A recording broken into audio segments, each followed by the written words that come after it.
BMKG Indonesia dan juga para pakar gempa dari luar negeri mengatakan Indonesia punya peluang mengalami gempa, apalagi Jawa yang memiliki 2 sesar raksasa di Jawa ini, termasuk di Jabodetabek sampai ke Cirebon, kemudian di daerah Jawa Timur termasuk Jogja, itu ada sesar yang sangat besar, ditambah beberapa sesar lainnya. Ini kalau terjadi gempa yang dahsyat, diperkirakan sampai 9,5 skala Richter. Akan seperti apa nasib kita ke depan? Allahu a'lam. Kita hanya berdoa dan berharap semoga tidak, semoga tidak. Saya juga berharap demikian dan kita aminkan bersama-sama. Mari, amin ya rabbana amin. Kulali, seorang pakar gempa Australia, baru saja menyampaikan bahwa dari Selat Sunda sana, dari Pandeglang, ada potensi gempa di dataran dangkal. Dan ini yang paling dikhawatirkan, Pak. Ini bisa menimbulkan tsunami setinggi 57 meter. Tsunami ini akan mengejar sampai seluruh Banten sampai ke Jakarta. Kalau 57 dari sana sampai Jakartanya sisanya 15 meter ketinggiannya. Apapun itu kita aminkan lagi, semoga tidak pernah terjadi. Amin. Tapi mereka bicara bukan orang-orang bodoh. Mereka adalah pakar dan ahli. Ketika mereka memperingatkan, maka layak untuk kita mengambil kesiagaan. Saya hanya sarankan pada kita yang mampu menghentikan bencana yang sudah diprediksi perkiraannya hanyalah Allah Subhanahu wa taala. Kalau begitu, ambil cara bagaimana Allah bisa mengalihkan atau menghentikan rencana bencana yang akan terjadi itu. Caranya gimana? Nabi sudah kasih tunjuk kepada kita. Pertama, lakukan taubat massal. Indonesia harus bertaubat. Dari apa bertaubat? Indonesia harus umumkan taubat ini kepada Allah Subhanahu wa taala, pemerintahnya, ulamanya, ya. Apa yang harus masyarakatnya diajak?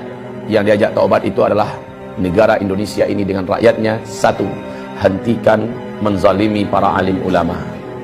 Gus Nur hari Kamis tanggal 27 Oktober dia menerima hari Kamis itu surat panggilan, statusnya sebagai tersangka. Gus Nur menyampaikan dalam bentuk video, dia sampaikan, silakan laporkanlah, sekarang saya sudah tersangka, paling-paling saya hanya ditangkap, dipenjarakan, atau mungkin bisa jadi saya dibunuh, terserah kalian mau buat apa, saya tidak ada takut. Tapi ingat oleh kalian, Allah maha bangun, Allah maha membalas, Allah maha hidup, Allah pasti akan melakukan apa yang akan dilakukannya kepada kalian. Catat oleh kalian katanya, mulai jam ini, dari detik ini juga, kalian catat semua. Kalian akan menyaksikan hal-hal yang tidak pernah kalian inginkan selama ini. Ditindaklanjuti oleh Polda Palu. Yang gempa besar besoknya, maghribnya. Jadi hanya selang 24 jam terjadi gempa besar di Palu sana. Anehnya, semua rumah bangunan gedung yang ada di sekitar rumahnya dan pesantrennya Gus Nur yang ada di Palu hancur. Tapi gedung dan rumahnya, pesantrennya Gus Nur utuh seutuh-utuhnya. Berdiri kokoh, rapi serapi-rapinya. Sebelah-sebelahnya rata. Masya Allah, Allah kasih lihat. Bahkan kantor Polda yang ada pun tenggelam oleh tsunami. Tidak sedikit jumlah para aparat yang sampai hari ini belum ketemu. Ya Rabb, jangan sakiti ulama. Saya sudah sampaikan kepada pemerintah negeri Republik Indonesia tercinta ini. Anda berutang ke sana kemari dengan harga dan angka yang sudah sangat gila-gilaan. Dan ini membahayakan untuk NKRI ke depan. Sekarang mau Anda tambah utang berapa? Silahkan tambah. Anda bangun di sana sini. Tapi dengan perilaku Anda menyakiti para alim ulama. Mereka wali-wali Allah di muka bumi ini. Mereka kekasih-kekasih Allah di muka bumi. Allah ratakan semua. Allah habisi semua yang kalian bangun. Bahkan nyawa kalian pun tidak akan terselamatkan. Ingat ini baik-baik. Wahai para penguasa, Anda tak lama berkuasa. Hidup Anda juga tidak lama di muka bumi ini. Jika para alim ulama tidak Anda perlakukan dengan mulia. Ibarat Allah yang kami muliakan. Tidak ada rezim yang ada dalam sejarah lalu menentang para pembawa-pembawa dakwah, melainkan rezim itu akan berakhir dengan tragis. Baca sejarah, buka Al-Quran, buka sejarah bagaimana setiap rezim yang berani menentang pembawa-pembawa dakwah dengan tragis. Wa kadzalika ja'alna likulli nabiyyin aduwwa syayatinal insi wal jin. Musuh-musuh dakwah ini adalah setan-setan manusia dan setan-setan jin.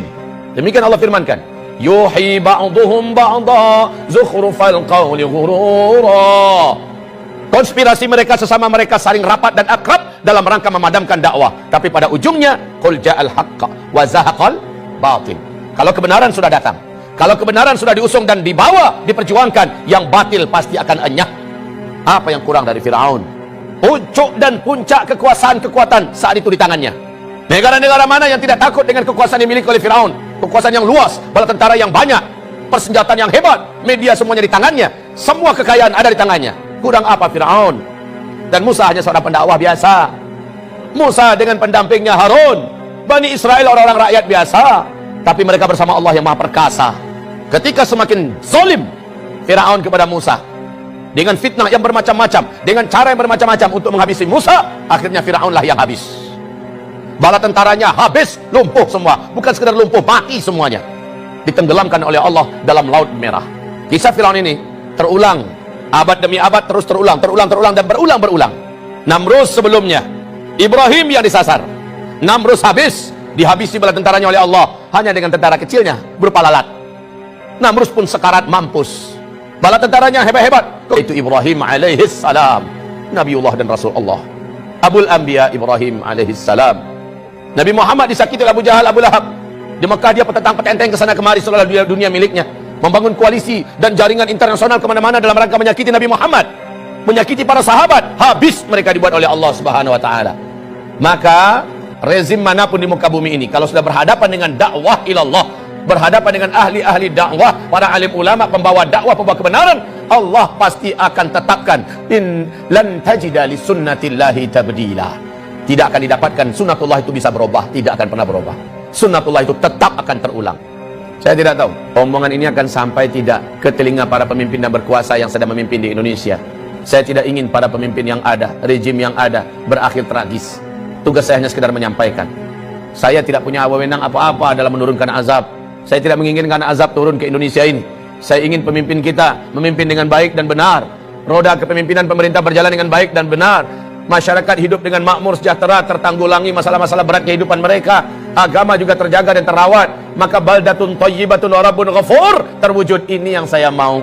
Tapi ketika yang dilakukan kebalikan daripada itu, maka inilah firman Allah Subhanahu wa taala di surat Al-A'raf ayat yang ke-96. Walau anna ahlal qura amanu wa taqau la fatahna alaihim barakatim minas sama' wal ard walakin kadzabu fa akhadnahum bima kanu yaksibun.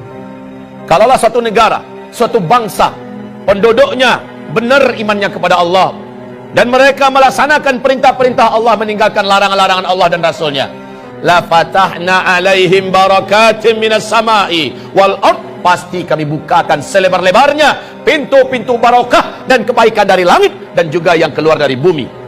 Walakin, tetapi sayang, kadzabu, mereka mendustakan, mereka melawan dan menentang. Fa akhadnahum bima kanu yaksibun, kami siksa mereka. Fa akhadnahum bima kanu yaksibun. Kapan siksaan itu? Afa amina ahlul qura ayatiyahum ba'suna bayata wa hum naimun. Apakah mereka merasa aman ketika dosa sudah dibuat di mana-mana, maksiat sudah dilakukan di mana-mana? Mereka masih merasa aman daripada siksa dan azab kami yang datang kepada mereka baghtatan, tiba-tiba. Wa hum naimun, mereka sedang di rumah-rumah mereka, mereka sedang kumpul-kumpul dengan keluarga mereka, mereka sedang mau tidur atau sedang tidur, datang kepada mereka siksaan kami. Wa hum naimun. Awa amina ahlul qura ayatiyahum ba'suna duha, atau kami siksa mereka di waktu duha. Wahum yal'abun, mereka sedang main-main. Baik saudaraku, hamba-hamba Allah yang kami muliakan, insyaallah semoga bermanfaat yang saya sampaikan. Mari kita istighfar dan tutup dengan doa kafaratul majlis. Astaghfirullah, astaghfirullah, astaghfirullah. Subhanakallahumma wa bihamdika asyhadu an la ilaha illa anta astaghfiruka wa atubu ilaik. Wassalamualaikum warahmatullahi wabarakatuh.